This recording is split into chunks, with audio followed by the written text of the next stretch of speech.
Well, of course, our first exhibition back at the reopened Frick had to be about Vermeer.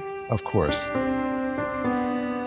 But it's also nice that the Frick has 3 Vermeers, Yes. and that we could stage a show that celebrates the very last Vermeer that came into the Frick's collection and the very last painting that Frick acquired.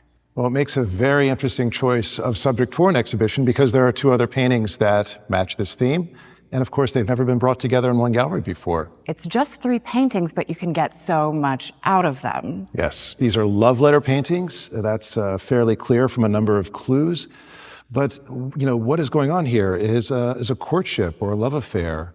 A lot of intrigue, especially because introducing the figure of the maid brings in, it's not just a letter exchange between the lady of the household and somebody outside of the house. There's a go-between. There's a go-between, and she adds some drama. And look, she's speaking. She's saying something here. And whatever she's saying has caused some concern. This touch to the chin is just marvelous.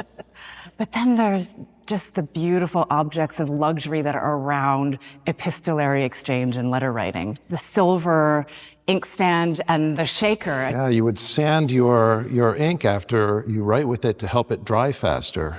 Part of the intrigue about this picture, of course, is some of the technical discoveries that have come out over the last few years. One of which is this whole dark section behind them is not actually just a flat wall, but is a curtain that has darkened from a green to what you see today, nearly black.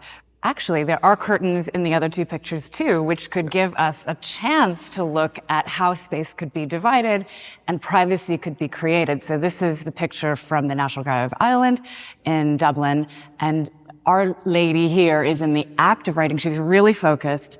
What do you think the maidservant's doing? I think she's giving her space. I think she's a devoted go-between, and I think by standing slightly behind her mistress, she gives her the mental and emotional space to actually form her words.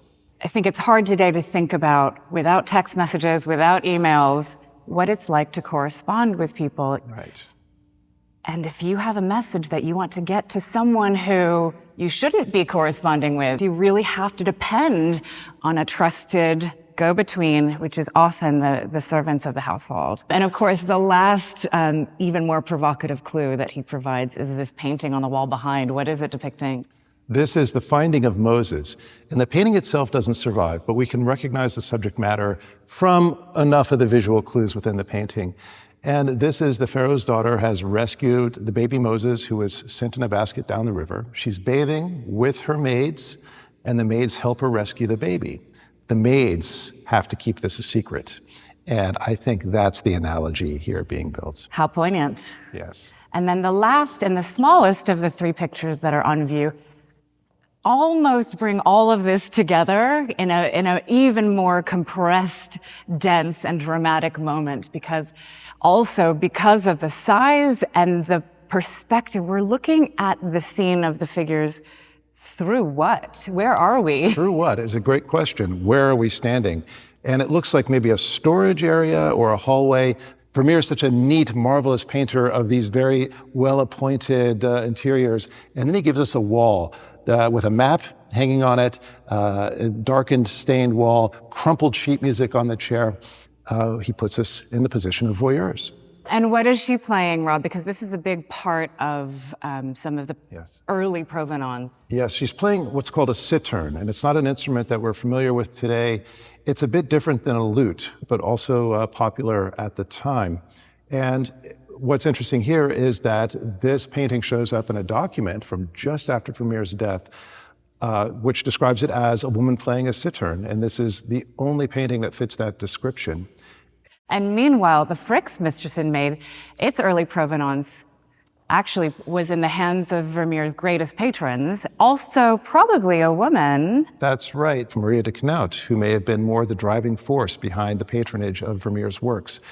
So that also adds a layer of understanding to this painting, that these are themes that are centered around women and women's emotions around love, and there are also aspects of female patronage that we should take into account. And that's very significant.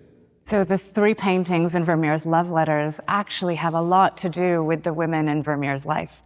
And it's so rare to have that evidence from the 17th century, and especially for Vermeer, whose women are so significant in his works.